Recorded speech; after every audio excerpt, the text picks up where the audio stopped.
तो अब हमें ये तो पता चल गया कि सेल के अंदर और सेल के बाहर जो वाटर है वो परमेबल मेम्ब्रेन की वजह से अंदर बाहर जा सकता है।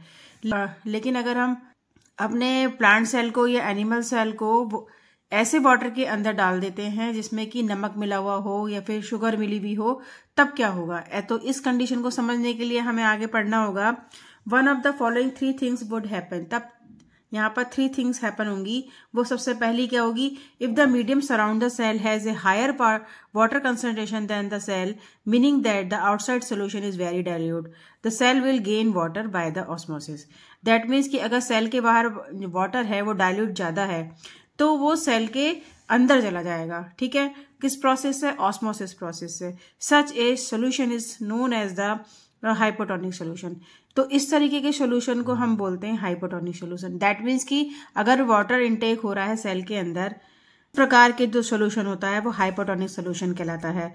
नेक्स्ट देखिए, water molecules are free to pass across a cell membrane in both direction.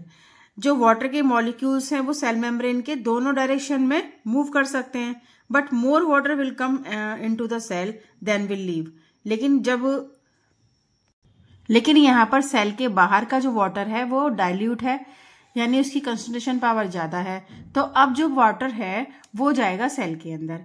क्योंकि वाटर सेल के अंदर बहुत ज्यादा मात्रा में चला जाएगा, इसीलिए क्या होगा, जो वो सेल होगा वो स्वेल अप हो जाएगा। ठीक है, अब नेक्स्ट पॉइंट देखिए, if the medium has exactly the same water concentration as the cell. अगर मीडियम हमारा सेम है, दैट मीन्स कि सेल के अंदर का मीडियम और सेल के बाहर का मीडियम बिल्कुल सेम है, तब क्या होगा? तब वाटर सेल मेम्ब्रेन के दोनों डायरेक्शन में मूव तो करेगा लेकिन इक्वल अमाउंट में करेगा, और इक्वल अमाउंट में करने की वजह से जो ये हमारा सेल है वो एज इट इज बने रहेगा। तो इस टाइप के सोल्यूशन को हम बोलते हैं आइसोटोनिक सोल्यूशन। नेक्स्ट देखिए, नेक्स्ट पॉइंट में हमारा है, if the medium has a lower concentration of water then the cell.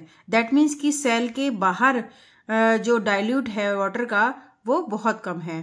ठीक है, और सेल के अंदर डाइल्यूट ज्यादा है, यानी उसका मीडियम डाइल्यूट है ज्यादा सेल के अंदर। तब क्या होगा? The cell will loss water, यानी जो सेल है वो अपने वाटर को निकालेगा ऑस्मोसिस के थ्रू। Such a solution is known as hypertonic solution. तो इस टाइप के जो सोल्यूशंस होते हैं वो हमारे हाइपरटोनिक सोल्यूशंस कहलाते हैं। और इस सिचुएशन में सेल क्या होगा? सेल यहाँ पर श्रिंक कर जाएगा।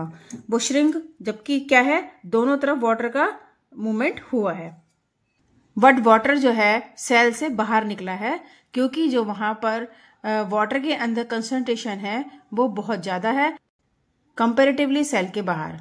तो इस टाइप से आप डिफरेंट टाइप की एक्टिविटीज करके इसके परफॉर्मेंस को देख सकते हो सेल के।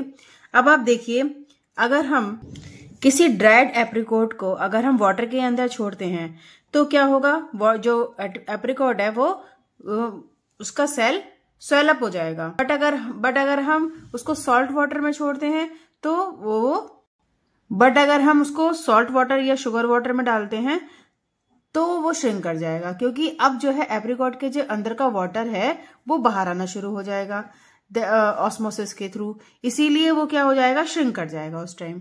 तो आपने देखा कि डिफ्यूजन कितना इंपॉर्टेंट है हमारे सेल के लिए, और ये प्लाज्मा मेम्ब्रेन है वो हमारे सेल में कितना इंपॉर्टेंट रोल प्ले करती है ये आप जान चुके हैं। अब आप देखिए, एक प्लांट है, तो ये जो प्लाज्मा मेम्ब्रेन है, अब ये जाने कि ये प्लाज्मा मेम्ब्रेन है किस सब्सटेंस की बनी होती है, कौन से इसमें मॉलिक्यूल्स होते हैं। तो ये ऑर्गेनिक मॉलिक्यूल्स की बनी होती है जिसका नाम है लिपिड एंड प्रोटीन। ठीक है, plasma membrane only through an electron microscope. इसको हम केवल इलेक्ट्रॉन माइक्रोस्कोप के थ्रू देख सकते हैं, क्योंकि ये बहुत ही टिपिकल इसका स्ट्रक्चर होता है और सेल को पूरी तरीके से कवर किए हुए होता है। ये प्लाज्मा मेम्ब्रेन इतनी फ्लेक्सिबल होती है कि इसकी वजह से, क्योंकि फ्लेक्सिबल है तो फ्लेक्सिबिलिटी की वजह से ही जो फूड का इंटेक है अमीबा कर पाता है, यानी वो उसके अंदर वो तभी लेके आ पाता है क्योंकि जो प्लाज्मा मेम्ब्रेन है वो बहुत ज्यादा फ्लेक्सिबल है।